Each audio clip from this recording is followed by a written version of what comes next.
This podcast is brought to you by Ideate Studios, a for-rent commercial soundstage at the Entrepreneur Sandbox here in the heart of Kaka'ako. Whether making a movie, commercial, music, photography, or a podcast, check out Ideate Studios for your next digital media production. And if you're a nonprofit, be sure to ask about Ideate community discounts. For more info on Ideate or to book the studio, visit ideatestudios.org.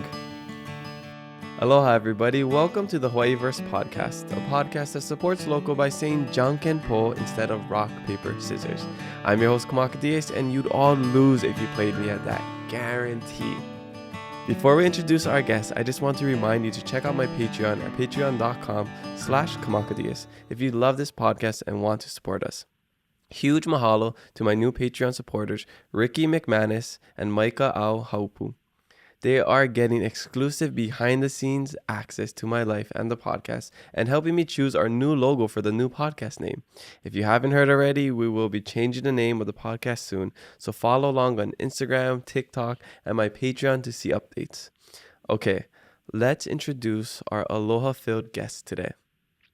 Our guest today is a second-generation Japanese local boy from the island of Oahu. He is the owner and founder of VH07V, also known as Aloha Revolution, which is a rotating collection of shirts, caps, and sweaters for men and women. The VH07V logo, which spells Aloha upside down when worn, is a subtle reminder to keep Aloha in our hearts. Before starting his entrepreneurial journey, he worked at Spectrum as an assistant online editor, and wireless manager for 23 years. In 2011, at the Rice Fest, he set the Guinness World Record for the largest Spam Musubi at 286 pounds, and then broke his own record the following year at 628 pounds.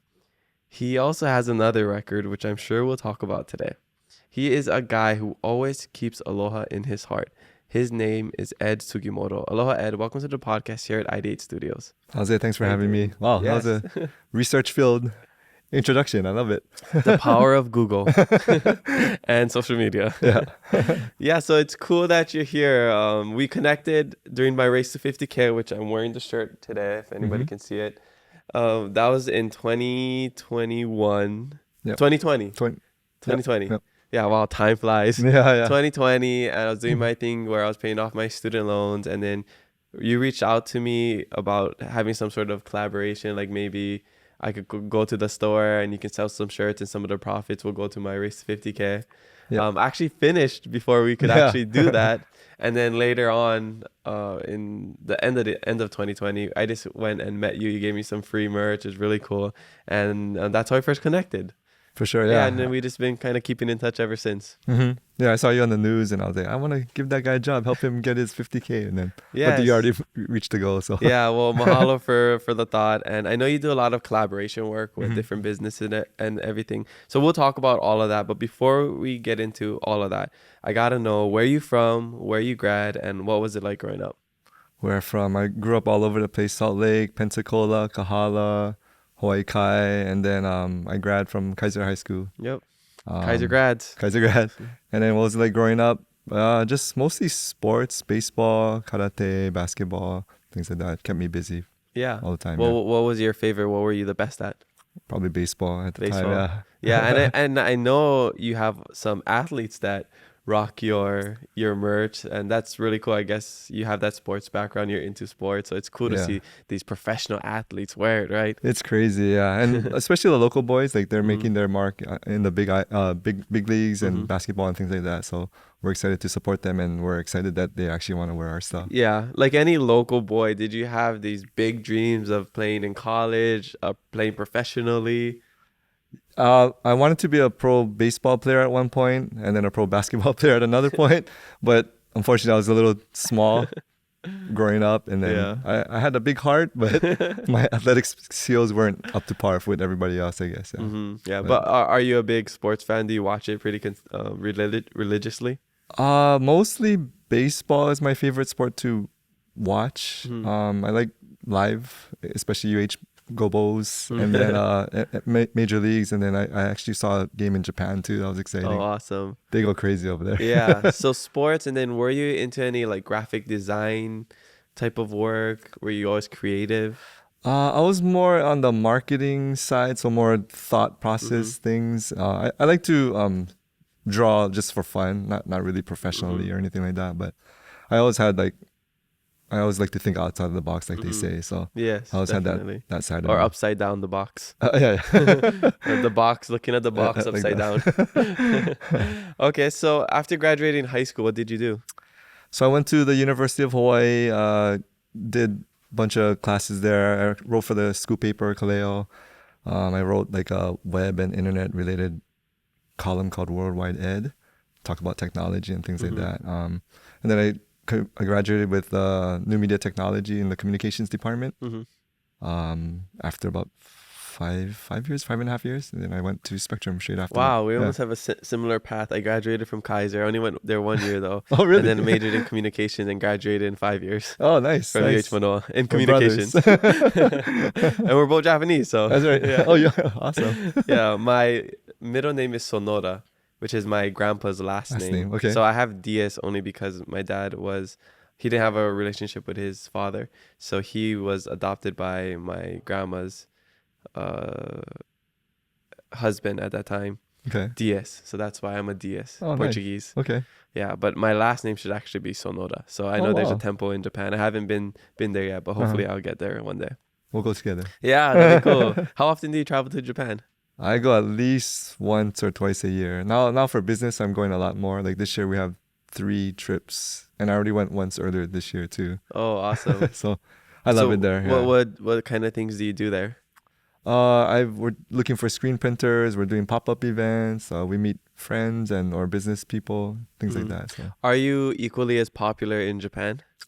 As Hawaii? Yeah. No, not yet. The people that know us are like frantic and they like us a lot, but we're still got a lot ways to go to kind of get as many people as here. Okay, cool. Well, yeah, let's get into the Aloha Revolution. Okay. Because it's one of those things I feel like you see you see it on like a sticker on a truck, or you see people with a hat, you see in the shirts all over the place. And at first I was so confused. I was like, what does this thing say? Oh, okay, Aloha.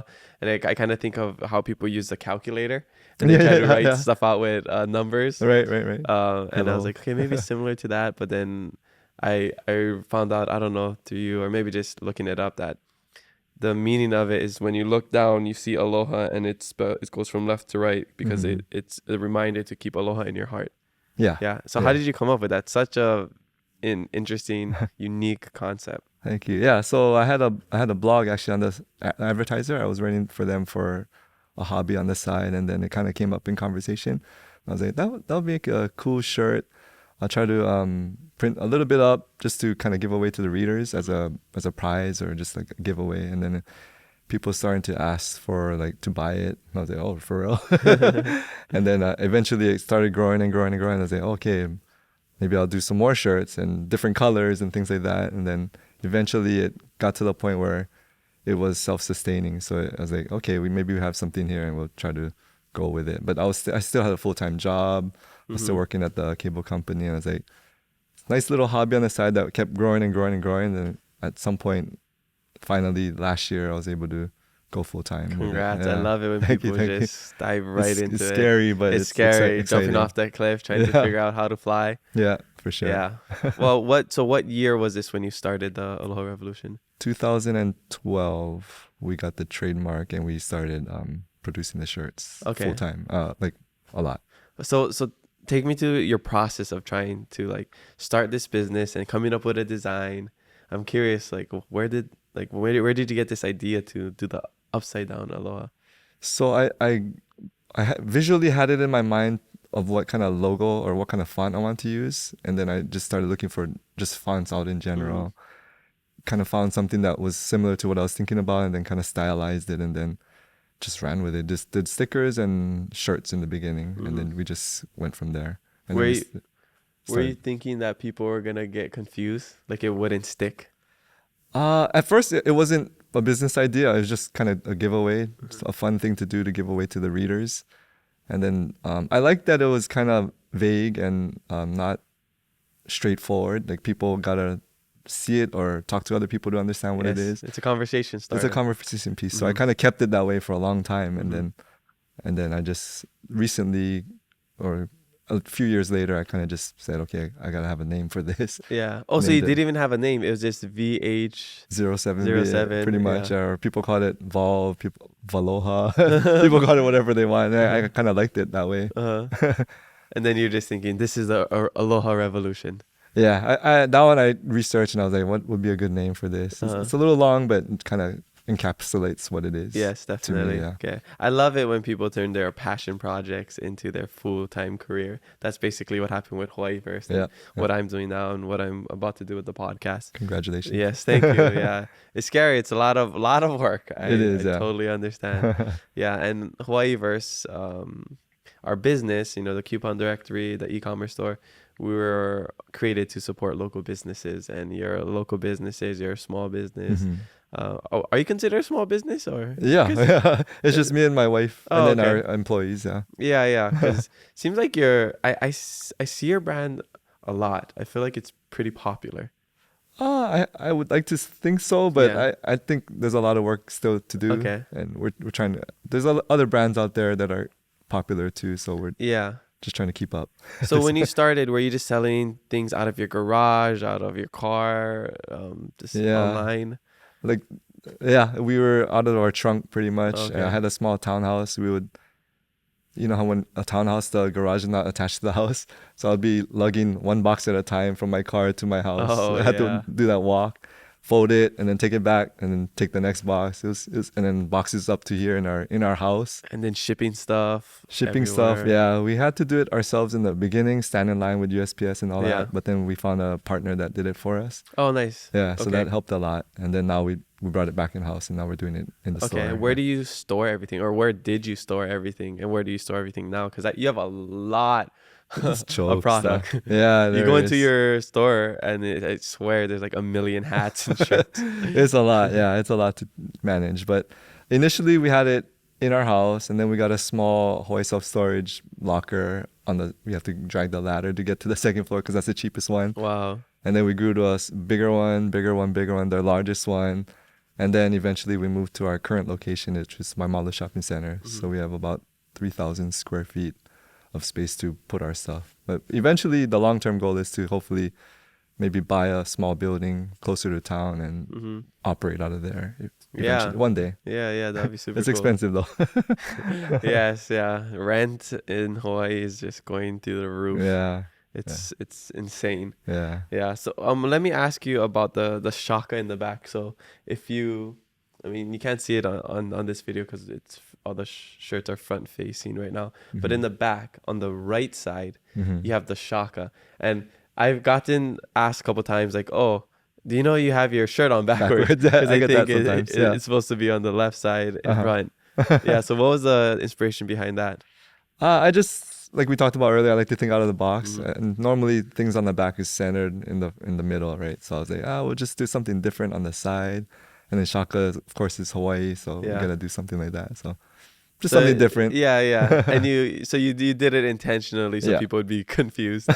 Not for that reason, but just intentionally because it's different than everybody else. Yeah. Okay. And every shirt has a shaka in the back? Most of the cotton material tees do, yeah. Okay. Our softer tees don't have it. Yeah. And what would you say was the hardest part about starting your business? Probably the financial part, because as you grow, in the beginning it's easy because it's, a little bit, and then you wait until people buy it and it sells out. But when you get to a certain level, it's like you have to make sure you don't sell out. So you always have to kind of be ahead of the curve, and it's a lot of money to print shirts and buy hats and things like that. So you're out of money for this amount of time until you can sell it, and then you're always kind of like ahead of the curve. So you would take the money you'd make from working at Spectrum and just put it all into Aloha Revolution? No, I think my wife would have killed me if I did that. In the beginning, I spent $5,000 on a batch of shirts, and then it was when we were ready for another batch of shirts for 5,000 more. I was like, okay, this is a lot of money just for a hobby. So I said, okay, we'll just put that rest of the 5,000 for 10,000 total, and then if it doesn't sustain itself, then we'll kind of just stop as a hobby. But then fortunately, it was able to carry itself, and then self-sufficient since then. So at what point did you think you'd be able to do this full time? Like you were comfortable quitting Spectrum, and then just putting all your time and money into Aloha Revolution? I mean, because you have a family, you have a couple kids. That's the scary part. Yeah. Yeah. Because if it was by myself, I probably would have went full time maybe like 5, 6, 7 years ago. But with the family, with the company, you have health insurance and things like that cover the family. Yeah, you have the so. safety net, right? Right. So it was actually, they actually laid off our whole group. So it was actually forced on us. Oh, okay. So, but we knew it was coming for a bunch of years. So I was thankful that it actually happened because it was during the pandemic. We're all working from home. And then they're saying, come back to the office. I'm like, oh no. So then finally they said, okay, we're going to eliminate your whole group. And then we're like, oh, okay, cool. Because I already had this thing on the side. Yeah. Going. Now I could concentrate on it. So Okay, it was so- good timing. Yeah. It was almost a blessing in disguise. Yeah, for sure. Yeah. Okay. And how's the support from your wife and kids? They've been good. I don't think they like me as home as much these days. I see them a lot. But yeah, they love it because they see daddy. I get to take them to school and things like that. And my wife has been actually doing it full time for almost since the beginning. Helping you with this? Yeah. Oh, So she does okay. most of the wholesale accounts. Nice. And Does things she like get medical and dental insurance and all of that too? that. Yeah. Through the company now, we buy our own. So it's good. Okay, what are her benefits too? Do you cook for her? Do you take her trips to Japan? What's the employee benefits for her? Trips is probably one of the Back better massages. perks. Yeah. And then just seeing me every day is the best perk. Oh, awesome. I'm just kidding. Okay, and I also know you do a lot of collaboration shirts. You're wearing one right now with our beloved donuts from Yep. Love Bakery, Yep. and then you've done something with Zippies, right, on the cups. And tell us more about that and what made you think of that idea. The Zippies in particular? Yeah, or just all the collaborations. Fortunately, we've been at a good level where some of the well-known brands would approach us. So Zippies approached us, and then Matsumoto's Matsumoto Shave Ice is another good one that we work together on. Rainbow Drive-In, we work with them, and then Love's is more of a fundraiser. So the 291 employees were getting laid off a few years back, and so we're like, we gotta do something for these guys. So I came up with this design, created a fundraiser, got in touch with their union, and was able to raise a bunch of money for the employees. So we did $55,000. You did your own race to 50K. Yeah. And then we divided it amongst the employees. And then the presentation part was the funnest part for me because you get to see their faces and how happy they were and things like that. So that was fun. That Super was cool. crazy. You really do have aloha inside of your heart. Gotta, yeah, you gotta. Where does that come from? I think just growing up in Hawaii, you just know what aloha is. And then also being Asian American, we kind of like are selfless, I guess. You like to give to other people. So I think a combination of those two things for me. Yeah.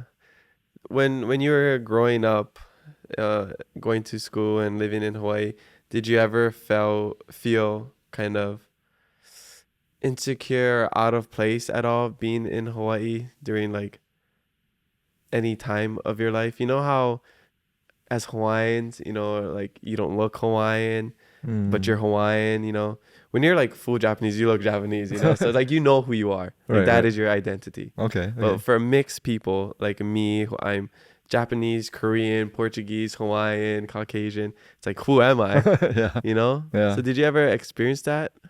No, and then being in Hawaii, you're surrounded by a lot of Asians. So I kind of I wasn't bullied or anything like that. So I kind of felt like normal. The only thing I kind of regret is in the beginning when you're young, you just want to fit in, right? So my parents are from Japan. They spoke to me in Japanese. I was a little bit ashamed of talking or learning Japanese as much as I probably should have. Now I regret it because I wish I did study or talk more, but that's the only thing I can think of. But other than that, I kind of felt like everybody else around me pretty much. Yeah, I had a similar situation growing up. My dad would only speak Hawaiian to us, and we went to Hawaiian immersion school. So, I mean, we obviously had to speak Hawaiian all the time. But going out in public, I sometimes feel ashamed about responding to him because everyone's speaking English, right? You want to fit in. You want to do what everybody else is doing. Right. So I totally get that part. But yeah, that's something that we don't talk too much about on this podcast yet, which I want to get more Asian Americans on here. Okay. Talking, because 2/3 of the population here in Hawaii, something like that, is Asian. Yeah. Whether that's, Japanese, Korean, Filipino, Chinese, whatever. and it's such a big part of who you are as a local here. Right. But I was wondering about like the whole identity side of it, because when you're just one thing, like I said, you know who you are. Mm-hmm. And then when you have all these different ethnicities, and maybe you're raised in more of a Japanese household or Hawaiian household or Filipino household, like that's the kind of values you have. Mm-hmm. So yeah, just something for people to think about while you're listening to this, and to look forward to as we go into the next evolution of our podcasting. So, all right, right now I wanna talk to you about something really big, maybe like 628 pounds big. Did I get that? That was just based off memory. Yes, 628 pounds. Nice.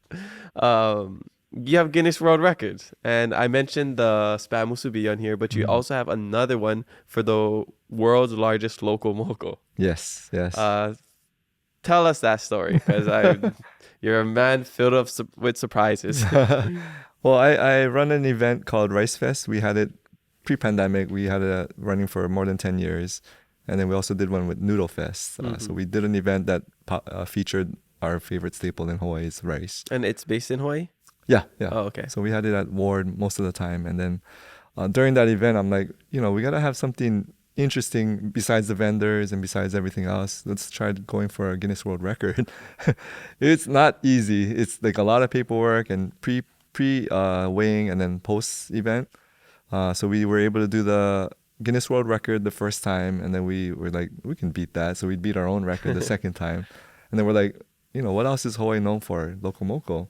So then we tried it a separate year, and we set the Loco Moco world record. Okay. But recently, in the last 3-4 years, I think Tennessee had attempted the rice Spam Musubi one, and I haven't heard anything. And I'm assuming that it's because they couldn't get the proper paperwork completed. Okay. So we're still the current record holder for that. Yeah, and until I hear if otherwise. Somebody beats you, you just... We'll beat them. Yeah. We got to keep the record in Hawaii for sure. Yes, definitely. Is this Rice Fest ongoing every year? It was annually in September. Since the pandemic, we kind of stopped, and I don't know if we'll start it up again. I'm still kind of getting busy with this now, so we'll see. I hope you do another one, because I love rice. I have it tattooed on my arm. Oh, awesome! Because in Madagascar, rice was life. So okay. We ate a lot of rice, and I'm a that big was our rice logo. guy. Rice equals life. Yeah, rice is life. Okay, well, yeah, that's super cool. Can you just make any kind of record? Like, I'm sure there wasn't, like, you look in the book, there's already a Spam Musubi record. You think of the idea, like, I want to have the world's largest, world's fastest blank, and you submit it. Yeah, that's how it works. Yeah, unless you want to try and break one that's already set, but you can actually create your own category. Okay, so if I wanted to do the world's biggest podcast with a host that speaks Hawaiian and Malagasy and studied abroad in Spain, I could do that. You could submit it. I don't know if they'll approve it, but yeah. Okay, I'll think of something a little better to submit. But okay, I didn't know that's how it works. Yeah, they gotta approve it, but once it's approved, then you can go for it. Yeah. Okay. So you got Spam Musubi, Loco Moco, which is 1,000 something. It was crazy, yeah. So what do you do with it? Do people eat it, or? Yeah, so I think one of the stipulations for the record was that you can't just throw it away. Okay. So we were able to donate it after the event was POW. Okay. Yeah. How many pounds did you eat, you think? Did I eat? Yeah. I didn't eat any. Oh, really? After seeing all that, I was like, I'm tired already. How long did it take? Our event was, I think it was like 6 or 7 hours. So we did it from the beginning to the end. So you built, the Musubi, let's talk about the Musubi. Mm-hmm. You built it for 6 hours? Or that's how long it took? Because we have to cook the rice, prep it, and then we build it on layers. We actually had it on pallets because it was that big. We had teams that were forming it, and then we cooked the spam, and then we had the nori. And then we had to wrap it with the nori. So it took several steps until we got to the end result. So you have a huge block of rice that you just kept cooking rice. Did you have a huge pot, like industrial size? Yeah, the first time we actually had a kitchen that was helping us. They had those monster rice pots. Yeah, you didn't have like a bunch of friends just all click the Bring rice one. cooker. with Everybody, the finger. start the rice cooker now. No. Yeah, fortunately we had a lot. There's a lot of pre-planning too, Okay. just to kind of get it. But And everybody measured the rice with their finger. the finger, the first notch. I never understood how that works, but it works. It works. Yeah. Yeah. I always use it. Because I think we all have different size fingers, and like these lines are probably, you know, bigger or smaller for some people. With long fingers. Yeah, so I was wondering how that works, but some sort of Asian witchcraft. It works. Yeah. Okay, and then for the Loco Moco, like the patties, the gravy, like what was it? Just like all individual? I guess for the spam too, was it all just canned spam? Did you like mix it all up and then make a huge patty or huge spam patty? Like what? Or Yeah. it was tiny. The first year we did individuals and we just kind of lined it up. Okay. The second year we made it a little more legit and we actually blended it together and To made make one a big one. Yeah. Oh, that's great. And what about the nori? The nori, we got, you know, those big sheets. We just kind of wet the edges and then we kind of connected them all. Okay, to make and one they big stick wrap. pretty easily. Okay. Yeah. Did you hear that joke, or what did the spam say to the rice? Oh. Let's get nori. Let's get nori. That's a classic dad joke. You Gotta use that tonight. Yeah. Okay, wow, that's so amazing. It was a team effort. It wasn't just me. How many people? At least a dozen or so, Mhm. because there's people doing different things along the process. But yeah, Okay. we had submitted all the names, so they can get their own certificate if they Yeah. want. Yeah. Do you have something in mind that you want to beat next or create next? World's no. largest Heineken bottle. For all Green them local bottle. boys out there. Yeah. World's largest lifted Toyota Tacoma. There's probably something out there already, I bet. Yeah. What would be your next cool like Hawaiian? Lau Lau. Oh, I could see the Lau Lau. I don't know how you'd get that big of a leaf though and like cook it underneath though. Yeah. Yeah. You gotta have a big hole. Yeah. Big emu. Maybe just like poi gourd. Oh, that's expensive. Yeah. I don't know. People listening to this, let us know in the Or make your own. Yeah. YouTube comments or something. Or yeah, I'm very curious. Maybe I'll put up a poll. Yeah. When I'd this be episode interested too. comes out, asking people what would you break a world record for in like Hawaiian food or local Yeah. food, chicken katsu. Play Now I'm that just thinking of all kinds of food. right there. Yeah. What is your favorite local food? I mean, Loco Moco is probably the default. I like poke. Yeah. Poke is probably my favorite, I think. Yeah. Loco Moco and pokebo from where? Ooh. Loco Moco is a good question. Liliha Bakery, maybe, I guess. Oh, I never. Yeah. I wouldn't think. Yeah. Also, Liliha Bakery. out in Wahiawa, there was another place. I forget what it's called, but theirs is pretty good too. Okay. You ever been to Cafe 100? Apparently, that's like Yeah. the home of the Loco Moco. Oh, I yeah? don't know what the history or legitimacy of that is. Never been. Yeah. I Well, should. it's in Hilo. Yeah, You gotta yeah. come visit. That's like the OG spot for Loco Mocos. Okay. Cafe 100. Okay. Their I think slogan or jingle is like Cafe 100 Loco Moco, something like that. And then for what was the other thing? Poke. What would be the? It's probably Off the Hook is good in Manoa. I hear people say that a lot. Yeah, I like Poke for the People in Haleiwa. That one's good too. Okay, I don't think I've been there. Oh, I have been there. It's right off the side of the road, right? Yeah. Yeah. It's really I have good. been there. That was really good. Those are my two favorites, probably. Yeah. Have you been to Ono Seafood? I have been. Yeah. Okay, I Yeah. thought they're pretty good. Mhm. They're usually at the farmers market as well. Oh, okay. The I didn't know Kakako that. farmers market. Okay. But you know, low key, Safeway and Foodland and all those places have pretty good. I used to work at Safeway. Oh, really? I made poke at Safeway in the seafood department. Yeah, I was actually kind of impressed. I did a poke tasting challenge with Uh-huh. Keith Amemiya. He ran for lieutenant governor last year, and we did a poke tasting challenge, and I was surprised by the Safeway one. Safeway's good. Yeah. Safeway uses fresh fish. Yeah. Oh, okay. You can tell. So you can tell when it's frozen. I just came back from Arizona. I was there for work, and we went to or I guess they catered my event. I did a book reading and creative writing workshop, and they catered an event. They wanted to have Hawaiian food, you know. All right. So they got what they could get. I think for the first event, I did it was actually a monetizing podcast workshop. Oh, They had like Korean chicken, mac salad, rice, pretty good, like local food. Mm-hmm. And then the next day they had pokeballs, pokeballs. Poke, yeah. Yeah, I even saw a place called Ahi Poke, like spelled Poki. Oh my goodness. But then on the wall it said Ahi Poke. So I was just really confused about that. I don't know, but anyways, they had it and the people ate it. They were saying it's so good, and it was actually pretty good. The sauce is good because the sauce makes a big difference. Right. But the poke, like, I could totally tell was frozen. Yeah. Arizona, you said, right? Arizona. Yeah, they don't have any water over there. Yeah, exactly. But it's pretty good. It's just different standards. Yeah. I cannot. Frozen, I cannot. Yeah. What about the standard from Hawaii to Japan when it comes to fish? That's an interesting question because for the longest time, I'm like, why doesn't Japan have poke? Because they love their fish there.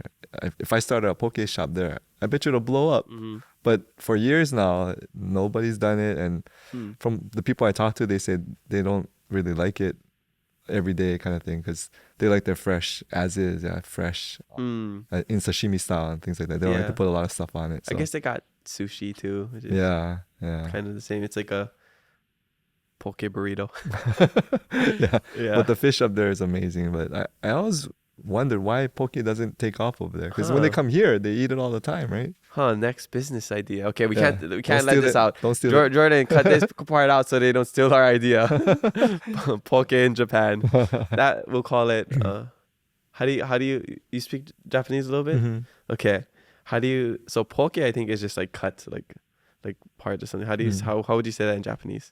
I think they just call it poke up there. Oh, poke? Yeah. Oh, what about like Pokemon? Does that have any relation? As the fish? No. No, as into like small. Or is poke mon? small? Is that what it is? Poke means Pokemon. to cut in cubes, right? Or something. Okay, but I'm trying to think what does Pokemon mean like? Oh, I think that's just the name of that character. I don't know why. There's no like when you break it down, Pokemon. No, I don't think mon. What does mon mean? Only in Yeah, Jamaica. mon. I only know mon in Jamaican, but I don't even know what that means. Mon. I have so many questions. I feel like I have a lot of general questions coming up on this podcast just through this conversation. Sorry. Now I'm just like, what does Pokemon mean? I don't know what that means. Okay. I gotta look it up after. Okay. So you also did something else pretty cool. You made it to a round of Shark Tank, right? Oh, yeah. Yeah, I do my research. Yeah, long ago. Yeah. So what was that like? And so did you actually make it on the show? No, there's several rounds. So the first round is to just fill out an application, send it in, and then I think there's several steps. And then I got to the point where you do like a video interview or profile of yourself, submit that, and then I think the next step after that is you get onto the show or to try out for the show. So I got to that point, I think twice, and then the third time they asked me to do it again, I'm like, I'm good already.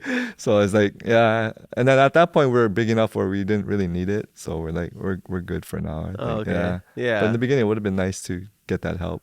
Yeah. Exposure to. Yeah. How did you end up growing so much in the beginning?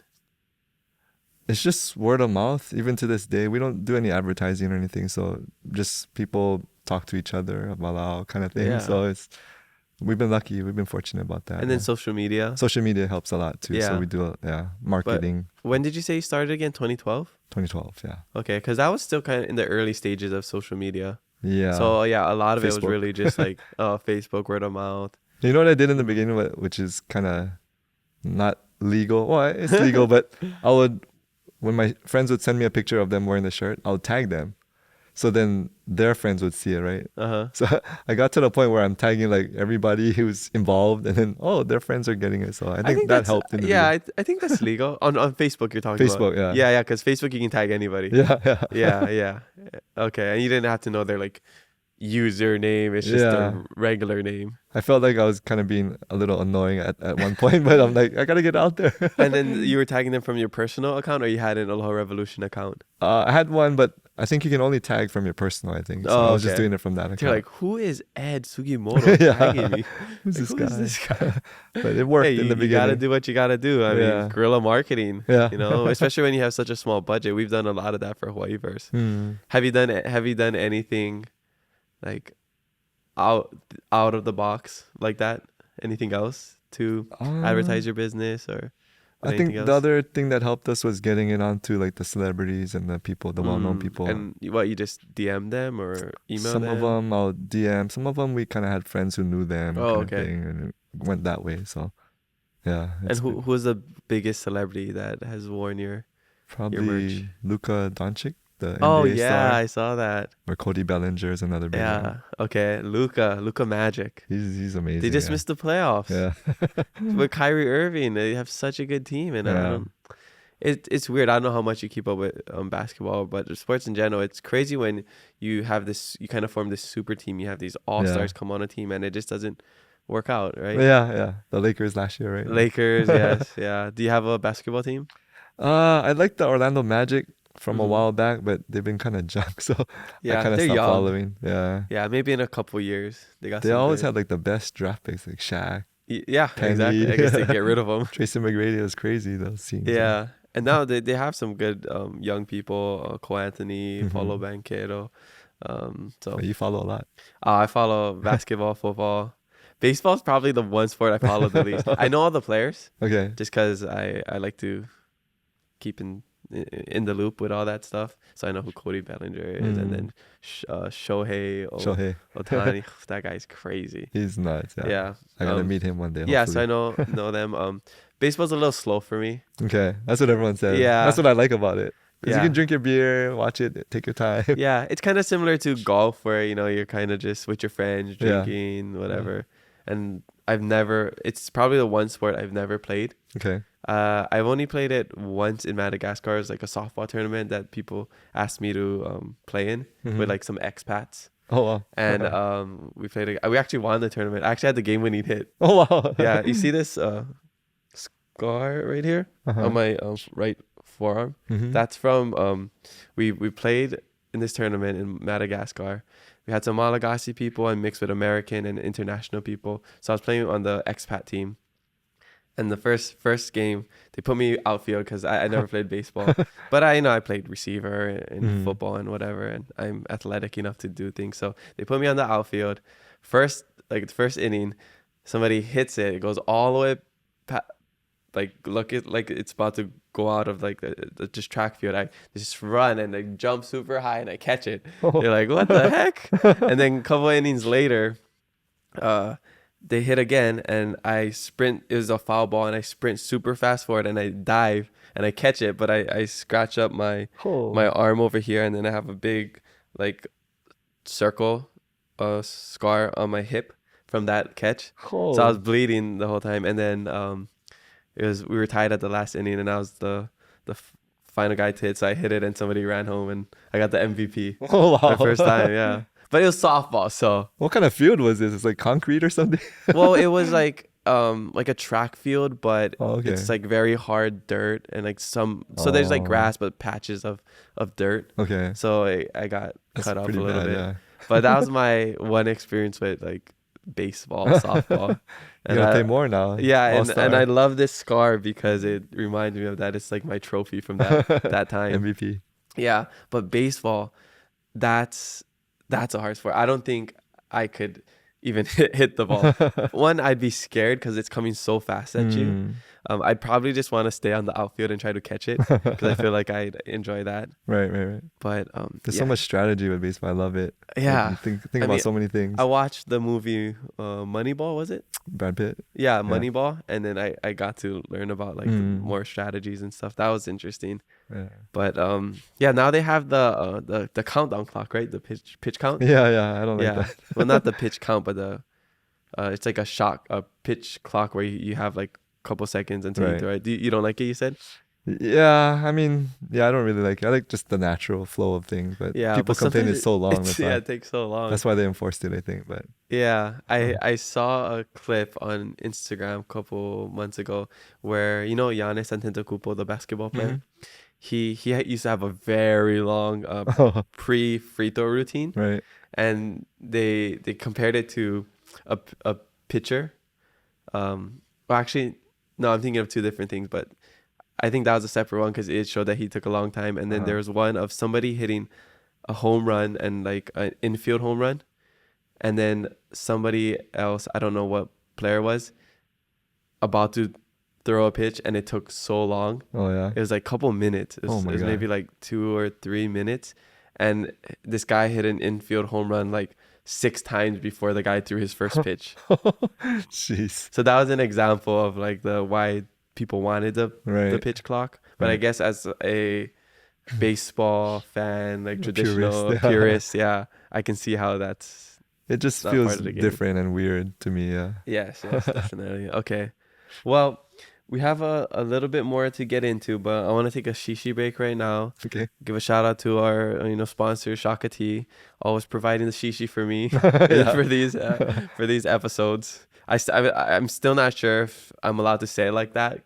I haven't talked to them about shishi. saying that they provide the shishi for me. I don't know if that's in the contract, but it's true. It's true. This is what I drink, and that's why I have to go shishi. So we'll be right back with Instagram questions for Ed. And we're back from a shishi break. Mahalo to Shaka Tea for, like I said, providing the quality shishi for me.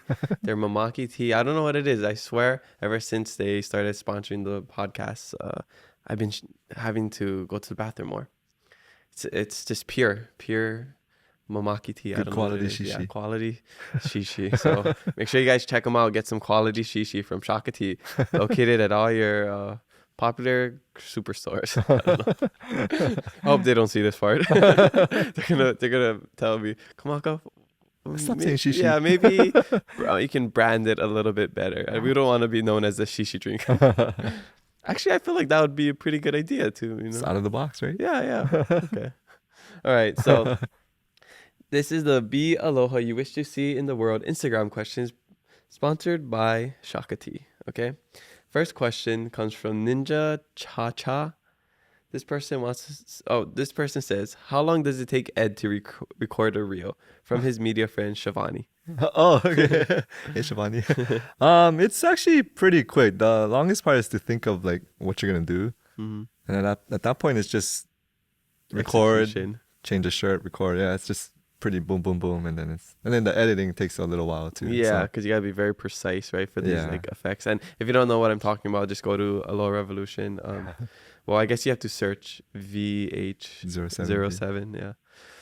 So that's how you find it. And then he has these really cool reels where he's like pulling off shirts or like throwing it up in the air and then it falls on him. It's a new shirt, or he changes the hats. I really enjoy it. I love those kind of effects, like natural effects. Not you don't really do it in post. It's all just like while you're recording, you're doing these effects, right? How do you think of these ideas? I don't know. I just random things. I don't really put too much effort. I probably should put more effort into it, but it's like we have 3 new designs. How am I gonna show this? I'll just cycle through them, kind of thing. And then people who come in the store, they're like, "Oh, I love your video." that's what makes it fun. Like, wow, you saw it? That's kind of cool. It's a cool twist on just posting a video. Like, hey guys, I have a new shirt. Check it out. Or just posting pictures of models in the shirts, which I'm sure, there's a need for that as well. But seeing that, it just makes it more interesting to, see it. Yeah. And plus, if you maybe saw a shirt that caught your eye, you have to watch it again because it already passed. So, it gets you an extra view or two. More views. Yeah, but they just got rid of the Instagram Reel bonus. I heard about that. Yeah. So that's a it bummer. didn't affect me anyway. Oh, okay. Well, a lot of the creators used to do that, and you could make like, even if you're a pretty small creator, you could probably make like $100 a month doing it. So it's pretty good side money. So it's kind of too bad. Yeah, too bad. Okay. Next question comes from Jeremy Salamante. This person wants to know, how do you choose your collabs and what factors influence your choice to collab with specific companies? Most of the times we don't really seek them. They kind of come to us. And oh, nice.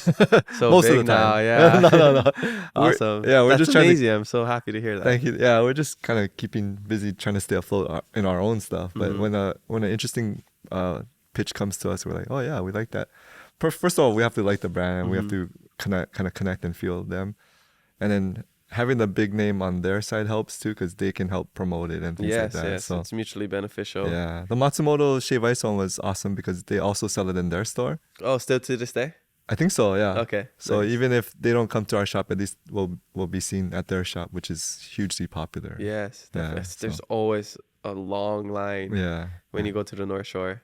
And they're good people. I really Yeah. love them. So Yeah. really nice people. This is my hot take. Matsumoto Shave Ice is super good, super popular, but the line is so long. Like, It I is, feel yeah. like I could just go to somewhere with a shorter line and be happy with the Shave Ice.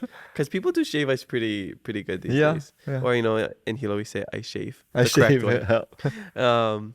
But I'm just like, I don't know if that's worth it to wait. Is it that good where...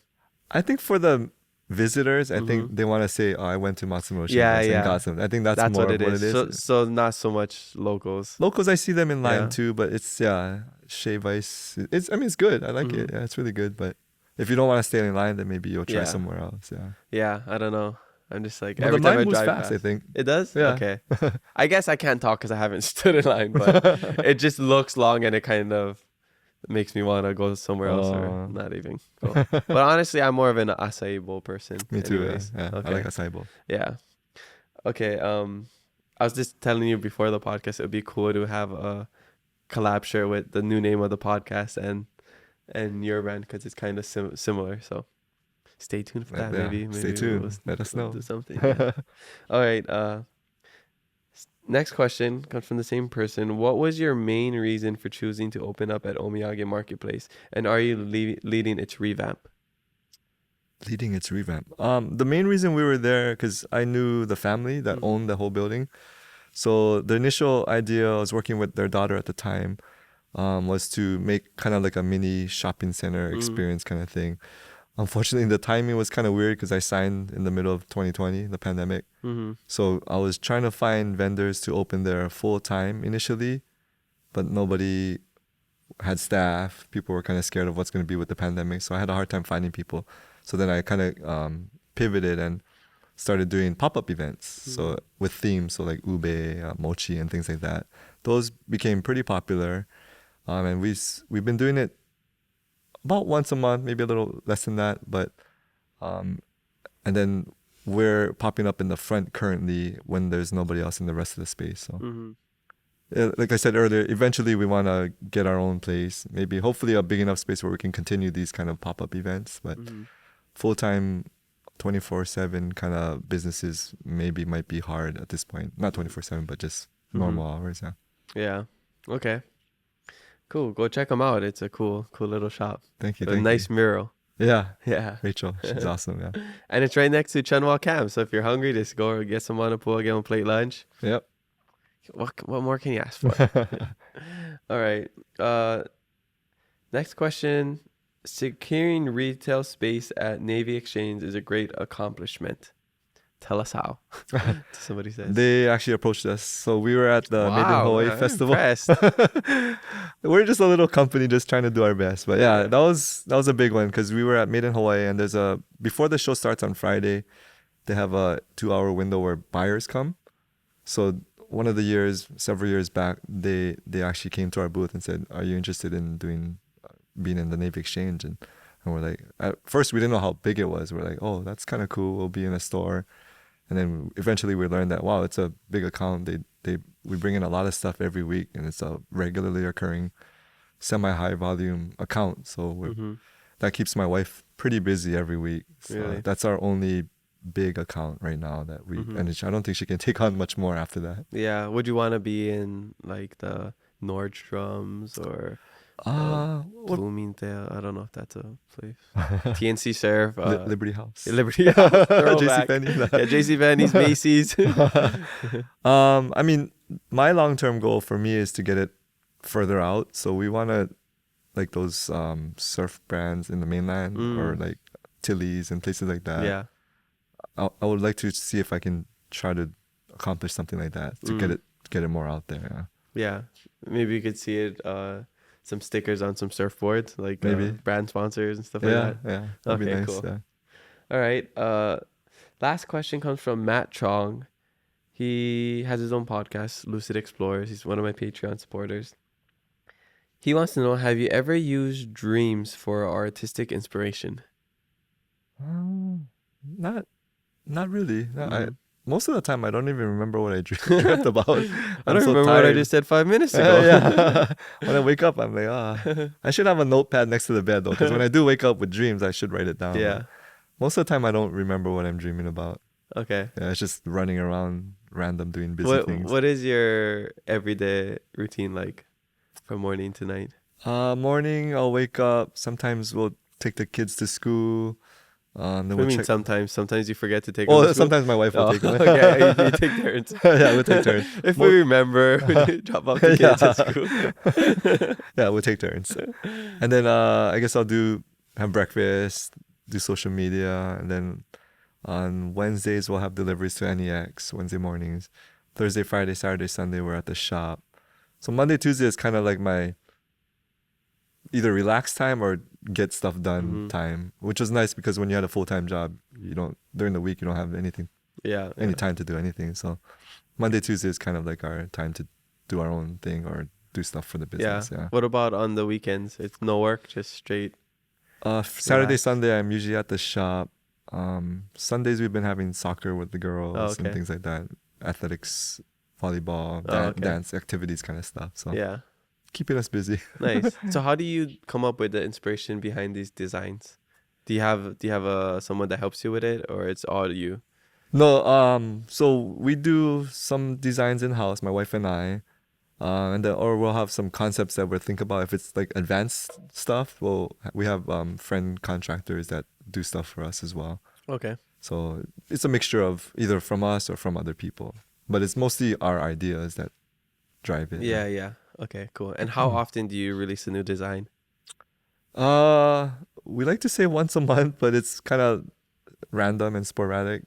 Whenever it's ready. We in January we dropped a bunch of designs. We usually try to drop it like for Made in Hawaii. We'll have a bunch of new designs ready for that. If we have a new show coming up in the mainland or something, we'll have a new design. So Okay, we cool. kind of do it that way. Yeah. Awesome. All right, well, mahalo everybody for the Instagram questions. Make sure you leave some for our next guest, and maybe a question will make it on the podcast. And remember to be the aloha you wish to see in the world, just like our sponsor, Shaka Tea Hawaii. How do you like the Shaka Tea? It's First time trying it, It's really good. Yeah. Yeah, they have really nice designs too. Yeah. I love the art. Okay. What you mentioned Made in Hawaii a couple times, and that's an interesting topic when it comes to production. Yes. Because what is made in Hawaii? What makes a local business a local business? Because, and that's a blurred line a lot of times, especially for our coupon directory with Hawaiiverse, because you have to be a local business. Okay. So people got asked, okay, what's a local business? Is somebody who's local to here, somebody who's born and raised, somebody who's Hawaiian, somebody who moved here, opened up a shop that's local. It's like I don't even know what the correct answer is. I mean, for me, I guess a local business would be a business that was opened up here that isn't like a chain, like JC Penney's, Liberty House, or like a fast food restaurant, or like a Red Lobster chain restaurant like that. So what is your opinion on all of that, like Made in Hawaii, a local business opening up here, but they just moved from like Minnesota 5 years ago or something? I mean, the definition for the event itself, Made in Hawaii, I think there's a certain percentage that your products have to have involved in Hawaii. So there's a clear line for that. I think they're trying to lessen that to 51% or something like that to make it more accessible for. What is it at right now? I want to say it's like 70-something% or 60-something. I'm not sure exactly what it is, but so there's a formula that you use. When they say 70% of the products are made in Hawaii, that's like print. That includes like the print, the design, the person. Like it doesn't matter if the person is made in Hawaii. Yeah, they don't account for the individual. It's just production of the item. Okay. Has to be a certain percentage in some kind of formula that they have. Okay. Okay. And so you fall in that the Made in Hawaii guidelines. Yeah. Okay. So in order to participate in that show, you have to have that formula filled out and qualify. Okay. The only thing that's very difficult about being made in Hawaii is everything is so expensive to do here. Like it's a lot easier and cheaper to print outside of Hawaii. For sure, yeah. And some people do that. And it's a gray line for we like to try to keep it as much as possible because we are from Hawaii. Mm-hmm. That's important to us. But it is a lot cheaper to make it overseas and everything like that. Yeah. At some point, would you want to have like your own printing shop? No, No. I didn't even finish the question. He's shaking his head. Immediate no. No. Yeah, it's a lot of work. I mean, we have 3 screen printers right now that do stuff for us. One of our main ones. Mm-hmm. But I see how much work they do, and it's a lot of work. And you have to be a professional in that craft. Yeah. I don't want to have to start to learn how to do that. Okay. I know how the concept of it, but I'll just leave it to the professionals to produce that. Yeah, and you just partner with them, hire them. I have enough time trying to sell it. Okay. Yeah, so we leave that to the professionals. Okay. So how do you feel about people who aren't from here starting a local business? That's a tricky question. I mean, ideally born and raised would be nice. If you've been here many, many years, I think that's okay too. I think mainly as long as you understand the culture and live and breathe aloha, and I think eventually you'll be fine too. You don't try to steal or have bad work ethics kind of thing. I think it's fine. I just don't like when people exploit aloha and try to sell it, especially like abroad, and they're not even from here kind of a thing. That's what bothers me. But same. Yeah, that was my next question, is how do you feel about people using the brand of aloha to sell a product, to create a business? Because I see it. I mean, same with poke on the menu. It's like aloha shirts. They say Hawaiian shirts, or they just put something that's Hawaiian, like a pineapple on top. And I just feel like I don't like it. One, because they're making money off of us, and two, because it's sending the wrong message. Because big thing is us telling our story from our perspective, right? And then when they do it, it's them having control over our narrative, right? And then that's why people think, oh yeah, pineapples are super popular in Hawaii. Like I sat next to a guy coming home from Arizona, and he's like, oh yeah, I was thinking of maybe going to like the Dole plantation, and like pineapples are super popular here, right? Everybody eats pineapples. Like I don't actually remember the last time I bought a pineapple over here. So it's just that image that they have of Hawaii that I don't like. And when people exploit it, it's like because they have more money, they have more media coverage, and like that's what people see. And they don't care about the background of it too. They're just trying to make a buck. Yeah, I mean, as one side of it could just be like they don't know. They really think that's what that represents Hawaii. And they're like, well, yeah, I'm just gonna make some money about it because everybody loves pineapple. Everybody loves the word aloha. Yeah. So I don't like it. I don't like it either. There's a lot of other languages, and just don't have to steal from our language. Just take a language from. If all you are is some sort of English speaking ethnicity, and there's a lot of words in the English dictionary. You use a Latin word or something, It all derives from Latin, so I don't know. Something that we'll definitely talk about and judge people hard. Yeah, for sure. Yeah. Okay. So how would you say you can make the step up from small business to big business? And is that even something you'd want to do? I mean, my goal is to get the message of Aloha out to as many people as possible. I think right now, operational is just me and my wife and our staff. Probably to get to that level, we would have to either hire more staff or make partners that could help us spread it even more. I mean, one step, if we could get into one of those chain stores in the mainland and then maybe produce it in mass on the mainland, maybe that might be one step, but then it's also not made in Hawaii at that point. So I battle with that a lot. Oh, that's tricky. Yeah. I didn't think about that. Yeah. But, I mean, the person is from Hawaii, but it's tricky. Yeah. Yeah, so Hawaii owned, but now Hawaii made. Yeah. Huh. But then I think the stores would prefer that because it doesn't cost them money to get across the Pacific and things like that.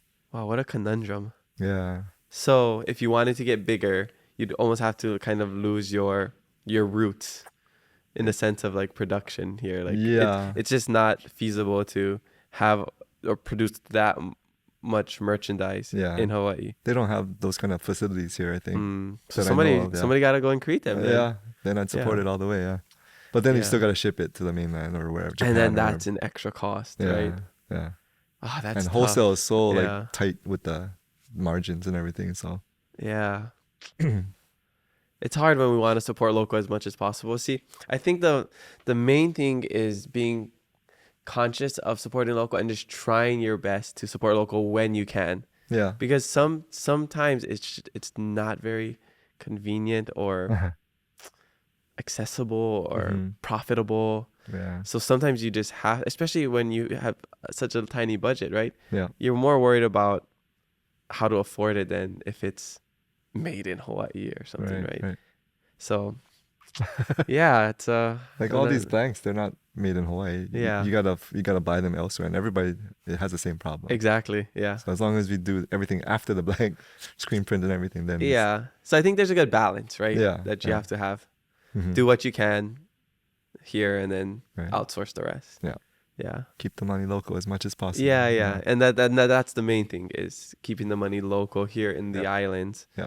And then taking that mainland money when you can. yeah, you know, there's no problem with that. Yeah. Okay, awesome. So I know that you're sorry, my eyes just really itchy right now.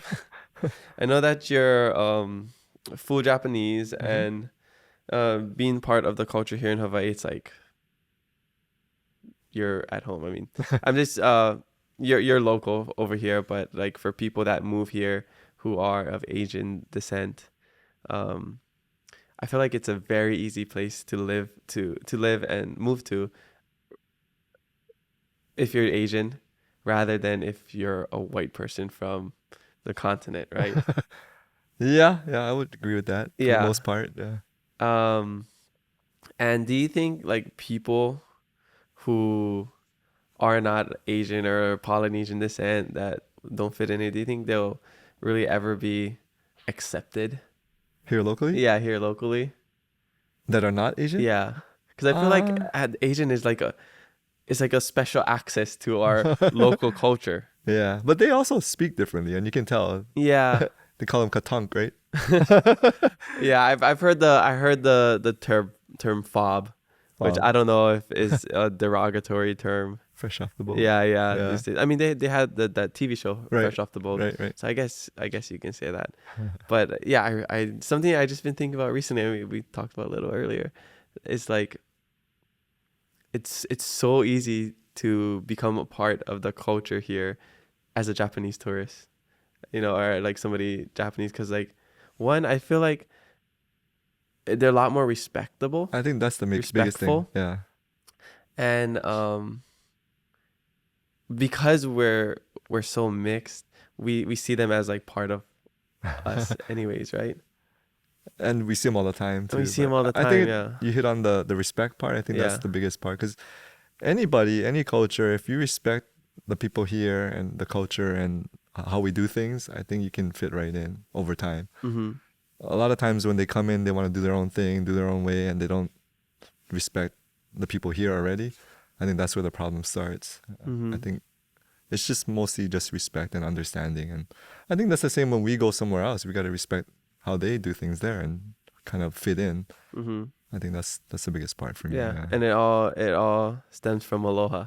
Exactly. Having that aloha in your heart and spreading it, and just not being a disrespectful tourist. Yeah. And take.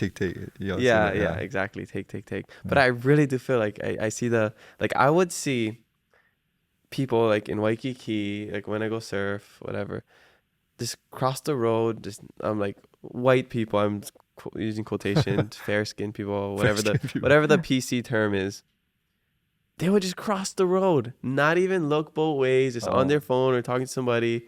Maybe just look at you, don't even say hi and thank you. But I swear it's like that Japanese tourists that like look at you, they're very respectful, and they're like, they bow and they like do like the quick hand raise like 5 million times, and then they would kind of like run across the street. Yeah. Like, I love that. That's our culture. Yeah, and then that's all we want here. That's all we need is some gratitude. Yeah. It's like if somebody is gonna cut you off, and somebody cuts you off and then you're mad. If you see somebody throw up the shocker, you're like, it goes away. Yeah, that rage goes away. Yeah. Or if somebody's crossing the road and they just throw up the shaka to say thank you, like, okay, yeah, I'm happy I let you cross. Because I sometimes I let people go across and they just don't even say thank you. I'm just like, I should have just went. Run them over. Yeah. The worst is when you open a door for someone, they just walk in. Yeah. I'm like, what the heck? Yeah, but see, Asian people don't ever disrespect you like that. You grow up from your baby time all the way up. Yeah. Knowing that. So yeah, that's in their DNA, I think. Yeah, that's why I just feel like the Asian culture is local Hawaiian culture. I just feel like Hawaii. When I think of Hawaii, I think of Polynesians, and I think of like all our Asian ancestors. Mm-hmm. Yeah, I swear, almost you meet somebody, I swear, 8 out of 10 times they probably have some sort of Asian. Maybe. Yeah, I don't know. At least the people that I meet. I think in Hawaii, Filipino is number 1, Japanese number 2, I think, population-wise. Population-wise, and then tourists is Japan. Yeah. Yeah. But that's the only tourist I like. I don't know if it's it's kind of hypocritical. Like, I hate tourists. Oh, but not you. You Japanese, you could come. Yeah. You know? I don't know. They spend the money, I guess. I guess, yeah. Okay. So what is some advice for people trying to use social media to promote their brand and get their name out there? Because I feel like you do a pretty good job. Oh, thank you. I think Gene's being authentic, being natural. I think trying to force things down people's throats, people can see that. For me, I don't like to sell. I kind of like organically just wear the shirt. Maybe they'll see that and say, oh, what is that? Maybe. Mm-hmm. I like to just kind of do it naturally and just be authentic, be real, be kind, all of those good things. Mm-hmm. Don't be forceful. Do you have a social media plan or like a schedule that you keep with, or it's just kind of sporadic? Or? It's just, whenever I film stuff or shoot stuff. I like to, when I see celebrities like you, and I'll take a picture. I like posting stuff like that because that gets a lot of engagement, it seems like. Yeah, definitely. Who's one celebrity that you'd really want to wear your shirt? Oh, hands down, The Rock. Oh, The Rock. Because he has ties to Hawaii. He has a huge following. He seems like he's a nice person and loves Hawaii. So, yeah, The Rock. If you're watching this, come on. Have you ever tried reaching out to him? I have no idea how to get a hold of him. Yeah. I have no idea. Those like very A-list celebrities, they feel a little bit out of reach. Because even for the podcast, it's like, I would love to get The Rock on, Bruno Mars, but how do I even get in touch with them? And why would they even want to come on here, right? Is what I'm thinking. I know one day, like I'm very confident I could get, those people, Jason Momoa and, those people, but call me when you do. Yeah. I'll bring a shirt. Yeah, you'll be the shirt sponsor for that episode. Yeah, that's one way I want to use this podcast to really connect the locals, local businesses as well. Is, if I'm having like a Jason Momoa or Dwayne Johnson on, I get to give them a shirt from like Aloha Revolution or have them try Shaka tea. And then that ties in the local business part of it too, you know. Because like that gives the local business access to a celebrity that otherwise they wouldn't have had access to, maybe. Right. Yeah, so just using this platform for that. That'd be awesome. Yeah, so we've only been doing this for a year and a half, so we got you guys are cranking, a long road ahead of us. Thank you. Yeah. Okay, so what would you say is the best advice you've ever received? Just I'd probably never give up. I think I learned that from my parents. Like they were always working full-time jobs. Me and my sister were latchkey kids coming home on our own, and we saw them working hard, trying to support their family. So I think I take that as well. I never give up. Like if I really want something, I'm gonna try to go for it as much as possible. Yeah. Nice.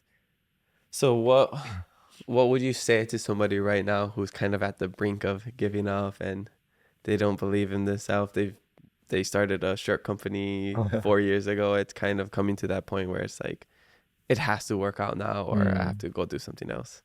Call me. I'll talk story with them and see if I can help in any way as possible. But yeah, the t-shirt industry is really, really interesting and difficult. There's a lot of brands that come and go, unfortunately. But fortunately, we've been able to stick for whatever reason, and there's certain brands that also stick for whatever reason. People like it. So as much as possible, I'd like to help the next generation coming up that wants to be the brand that sticks as much. Okay. Yeah. So that goes into my next question. What do you hope to accomplish in the next 5, 10, 20 years?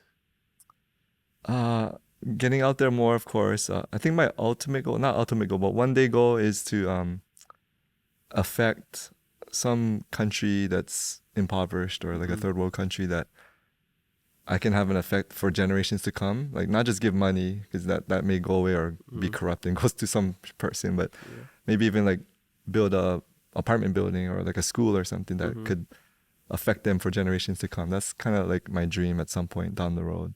That's awesome. Yeah, beautiful. Thank you. Definitely. Yeah. How would you say, what would be your definition of aloha? It's a hard one to grasp, because when you grow up born and raised here, you already know what it is. You grew up from small kid time, Hanabata days, you know what it is. It's in your heart already. So it's hard to explain what it is to somebody else. But I think just love, patience, understanding, not being mean, kind of a thing. Just being kind to one another, I think, is the main reasoning for me, at least. Yeah, and that's why every time you look down, you're reminded of aloha. Yeah. Do you ever need a reminder? I feel like you're probably somebody who never gets upset or mad. Not often, yeah. Sometimes in traffic, like you said, if somebody cuts you off with no shaka, then oh, that guy. But you gotta look down. Okay, aloha. In the heart. Keep aloha in the heart. Deep breaths. Deep breaths. Okay. Yeah. But in the mainland, I think when people are kind of going crazy nowadays, or even locally here, it's getting kind of nuts. I think hopefully if they can wear their shirt and look down, maybe it'll affect things for the positive. That's my goal. I love that. I really believe deep in my heart that aloha can save the world. That for sure. You know, the concept, not even just the word, but like the idea of love, patience, understanding, having an understanding for each other is what's gonna make the world a better place. And you know, that's aloha encompasses all of that. Definitely. You know, I know there's like an actual definition for each letters of aloha that one of the aunties back in the days, kupunas, she broke it down to like akahai, lokahi, ohana maybe. I gotta look it up again. Aloha, ahonui, patience, and I don't know, something like that. But go look it up. There's an actual, like, I don't know if that's like a definition, but how that person explains it, and it's a very good definition of it. Yeah. She breaks it down like that. Right. Yeah. Okay. So, what is something that you wish people knew about you that they don't? I don't really like people knowing about me. He's a very low-key guy. I'm putting you on the spot. I know. On the podcast. Let's see. I guess maybe that I can speak Japanese, maybe a little bit. I grew up speaking Japanese in the home. My parents are from Japan. So I guess not very interesting, but I guess I can speak Japanese. Or I played sports back in the day. Yeah. I may not look like it now because I'm fat, but fat? Oh, this is Asian fat. This is a definition of like you get an A-. That's an Asian F. This is Asian fat. Look at this. Go to the video feed and you'll see what he's talking about, because he is not fat. Just Asian fat. I was pretty good at sports back in the day. Not bad. Do you get to play at all these days? Like time-wise, no. I at one point I was playing softball, but just time. No more time already. Yeah. Okay. All right. What? I was gonna save this for a little later, but I kind of already want to know, what is your life hack? That's usually one of the last questions I ask. Okay. But I feel like you're a very innovative, creative person, so I'm hoping you can share a pretty cool life hack with us, or maybe multiple ones. I think it's not very creative or anything, but it's just be kind to one another. I think that's my life hack. I think what do they call that when karma? I think karma, like if you're uns to somebody, like real mean to somebody, it's gonna come back to you to haunt you. But I think if you're kind to somebody, kind to one another, it'll eventually come back to you. So I'm a big believer in being kind to everyone as much as possible. I believe that too. Yeah. I don't. You can label it however you want, karma or some other belief, but I do believe like what you do to others will come back. Yeah. What you put out to you, or you reap what you sow, whatever, however you want to say it. Yeah. I do have a creative one though. Okay, nice. From my wife. Like, let's get it. Well, kind of, I guess. Yeah. So you know how when you drain your in the sink, the kitchen sink, it gets stink sometimes. So her life hack is to cut up orange wedges, throw it down there, and then grind it up. Yeah. And then it makes a nice smell. So yeah, that's awesome. Domestic home hack. Yeah, or like a lemon. Yeah, lemon too. Yeah. Maybe just anything pretty citrusy. Yeah. Cool. That's a good life hack. Does it work for the toilet? I don't know. I've never tried it. Just flush down some orange rinds. Yeah. Clog it up. Yeah. So maybe try it in the sink. Don't try it in the toilet. Yeah. And we'll see how that goes. Okay. Nice. All right. What are you the most grateful for? Probably our supporters, and then my family, of course. Yeah, my wife, my kids, and then my parents and friends and family for sure. They're super supportive. Every time we have an event, they'll come to the event. They'll tell all their friends and take it to the next level. And then our supporters also, just for buying our stuff, helping us spread the word. Yeah. So, When you first started it, did you ever think it was gonna be this big? I had no idea. Yeah. I thought it was just a hobby. You just pass it out and then done. Pow. But yeah, it's been going on for 11 years. Going on 11 years now. So. Do you remember your first sale? My first official cash sale, full price, was a guy named Peter K. Your Computer Minute guy. He insisted on paying full price. I was just gonna give it to him, but yeah, he was my first official full price purchase. Awesome. Yeah, and here's not life hack. Here's some advice for people who have friends that create businesses and they have a small business. Pay full price. Don't expect them to Discount. give you free stuff because that comes out of their wallet. Yeah. It's not like a big company. Maybe when they get big one day and they can just give out free stuff, but they have a food truck at the farmer's market, have a shirt, stickers, whatever. Just pay full price. Yeah. Support your friends, support your local creators, support local. That's what it's all about, Definitely. Yeah, and that's what we try to promote in Hawaiiverse. Every time I go to a friend's restaurant or store or something, I buy the food and then I call them. I text them, "Oh, I'm here." Because if you call them before, they're gonna apply a discount. Yeah. I think discounts are all right. Like if they want to give you a discount, 10% off, still, whatever. Yeah. But yeah, don't expect to get it for free. Yeah. I think that's the biggest thing. Right. I think sometimes in the back of our head, and of course we'd love free things, right? Yeah. I would love to get free things all the time.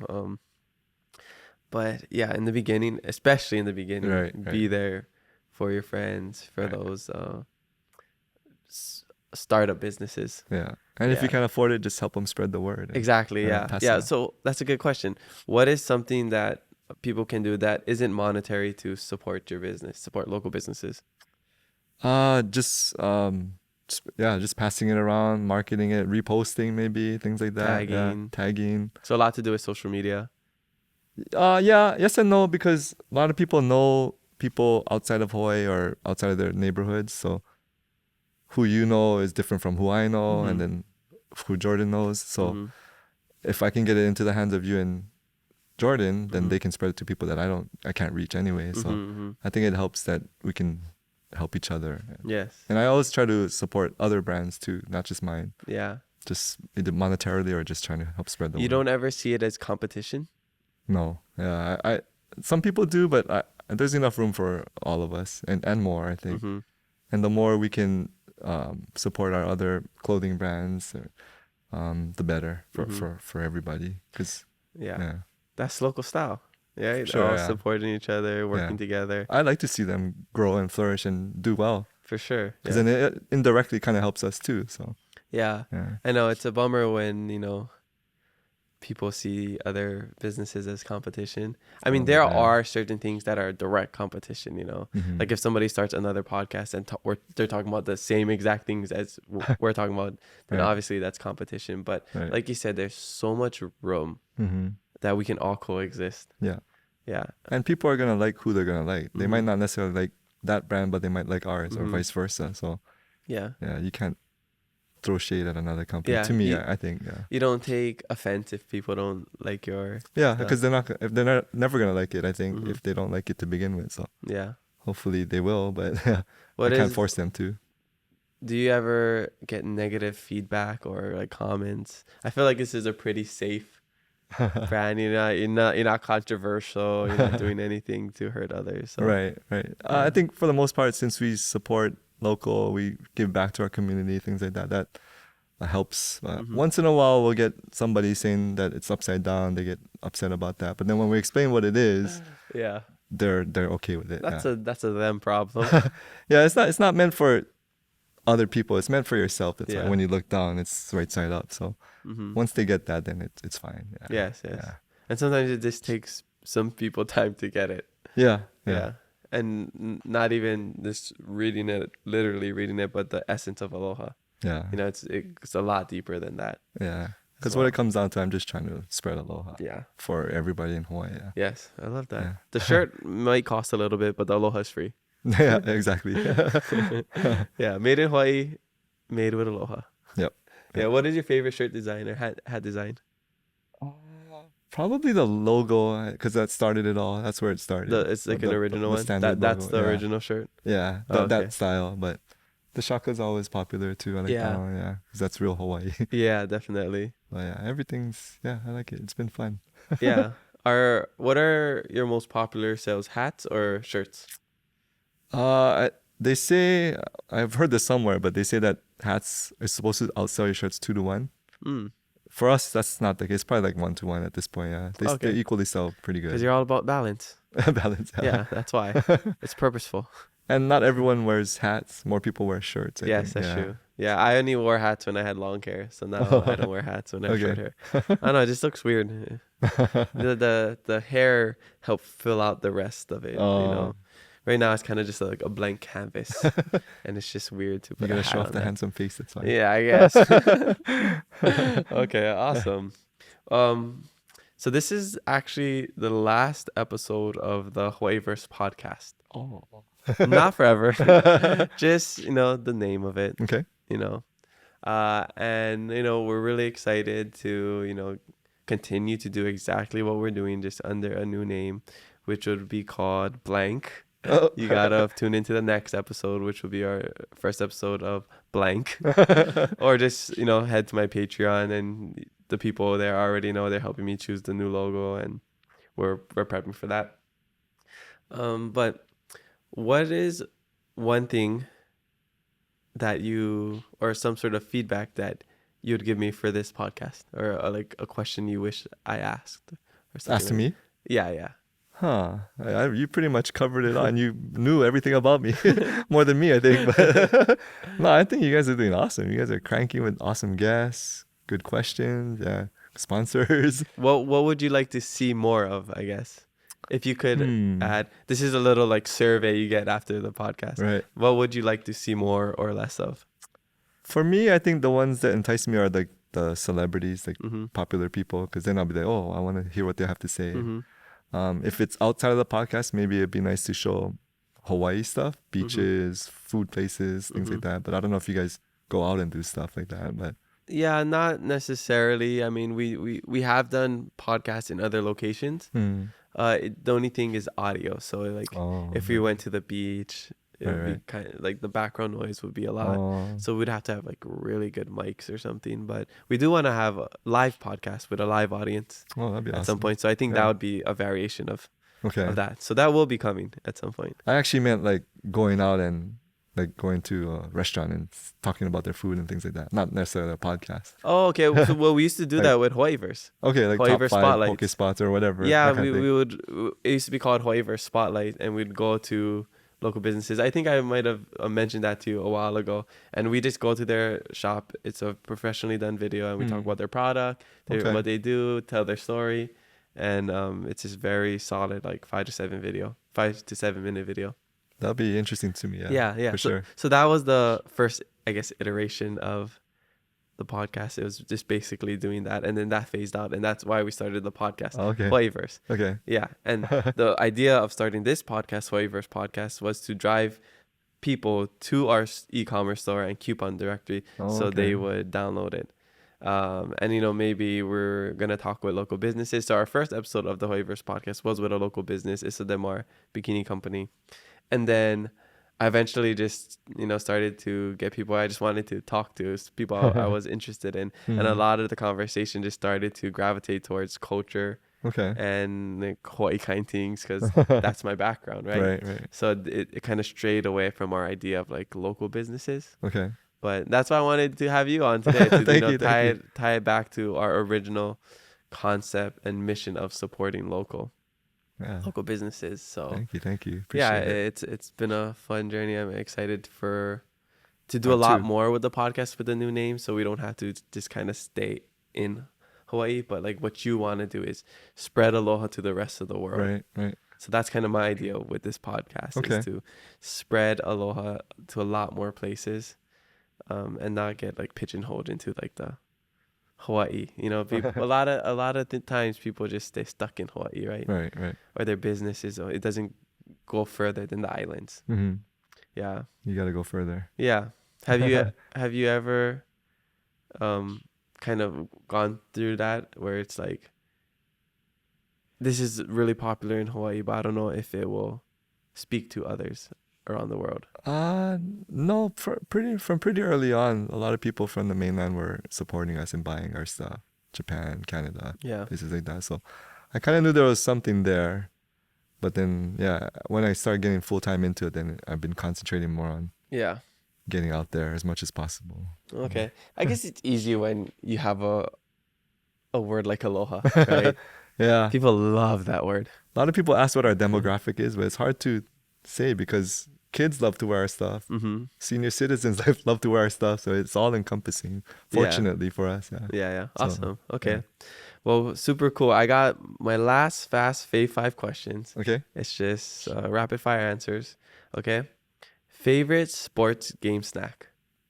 Sports game snack? Yeah. So like a snack you eat at a sports game, like your favorite food. Oh, probably Stan Sheriff Center chicken strips. Oh, chicken strips. That's probably the best thing over there. Yeah. Okay. Right on. Okay. Favorite travel destination? Japan. Mm-hmm. What about besides Japan?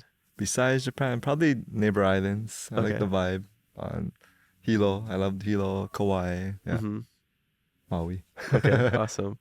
Favorite food spot on island? We're on Oahu, for people that don't know. Food spot. We don't really go out much, but before the pandemic, we liked Tokurite a lot. What is that? I've never heard of it. It's a Japanese izakaya kind of place on Kapahulu in the Hihing Plaza. Okay. Rest in peace, Santa. Our friend Santa and then Kazu are the two owners over there. Say the name again. Tokurite. Tokurite. Yeah. Tokurite. Okay. Gotta look that up. All right. Favorite Japanese snack? Japanese snack. Ooh. They got some good ones. They do. Kit Kat's an easy answer, but I think I like the kaki mochi, the arare with the sugar on top. With the sugar on top? Yeah. This is shoyu dip kaki mochi and then they put sugar on top. Oh, it's really good. That. Yeah. That's my favorite. I mean, lihimui arare, that's the only thing. Or like the chocolate covered. Chocolate covered or the one that's wrapped in the nori. Yeah. That one's good too. Okay, but this one has sugar? Big chunks of sugar on it. And it's sold in Japan? I think I see it here sometimes in Japanese specialty stores. Okay. But you see it in Japan a lot. Oh, I gotta try that. It's really good, yeah. Arare, that's probably like one of the best inventions ever. Is that Japanese? The arare? I think so. It stemmed from like the baked mochi, like on the grill, I think. Okay. I think that's where it started. Yeah. Okay, you heard this joke, right? When was kakimochi invented? No. What? You don't know this one? Kakimochi, no. When was kakimochi invented? When? The arare. Oh, I think I did hear that one. Yeah, so that's Another one to take home Yeah, tonight. another one to take home. Okay, last question. Favorite TV show? I'm not a big TV person, ironically, working Okay. for the cable company, but I watch a lot of YouTube sometimes. But I like The Office. Classic. And then Curb Your Enthusiasm was another Okay. funny one. I remember my stepdad used to watch that growing up. It's so funny. Yeah. What about movie? Movie. There's some good movies coming out. I don't know if you're a movie fan. I hardly go to the movie theater okay. too. I just watch it free online here and there. But Yeah. I like the Bourne series, Bourne Legacy, Bourne Ultimatum, all I that. love those. Crazy Rich Asians, Yeah. things like that. Oh, I like Good Will Hunting. That's a good Okay, one. classic. Yeah. Have you ever watched the John Wick series? Mm-mm. With Keanu Reeves? Yeah. It's good. That's a kind of like a Bourne character, Okay. Jason Bourne character, just super good at fighting. And Okay, I gotta watch that one of my favorite series. Oh, They yeah? just had the fourth one. Oh wow, I It gotta watch came that. out last month, so Okay, I watched it. But gotta support local John boy Wick too, right? Yeah. I think Keanu Reeves' mom or dad is from Hawaii or something like he that. lived here for a little while too. I think. Did he? Yeah, I would love to get him on the podcast. I want to get him on the shirt. Yeah, too. okay, so we'll work together. Okay. If I get him on the podcast, give some shirts, Yeah. I'll get it to him. I love him because he's super nice. It seems like he's a really kind Yes, person. I hear good stories. Like Yeah. he's just one of the nicest guys in Yeah. Hollywood. That's the perfect person for the podcast and for our show. Exactly, yeah. We're all about kindness. All right, well, that's all I have for you today. Mahalo for coming on Thank and you. Yeah, sharing your awesome clothing line with us. appreciate the time. Yeah. Of course, yeah. Do you have anything else you want to share before we end? No, just thank you to you and thank you to our supporters, and hopefully we can keep it going. Yes, definitely. Where can we find you? Right now we're at the Waimalu Shopping Center. Otherwise we're online vh07v.com. Mm-hmm. And then Instagram, same thing. Same thing, vh07v. Yeah. Okay. Awesome. Well, mahalo, Ed, for joining us on the Hawaiiverse podcast. Spread aloha, be kind to one another, and mahalo for listening to us today. New episodes every Thursday, so make sure you follow us and leave a review. I'm your host, Kamaka Diaz, and I'll see you next time on the blank. You're going to have to find out. Podcast. Hui ho kako.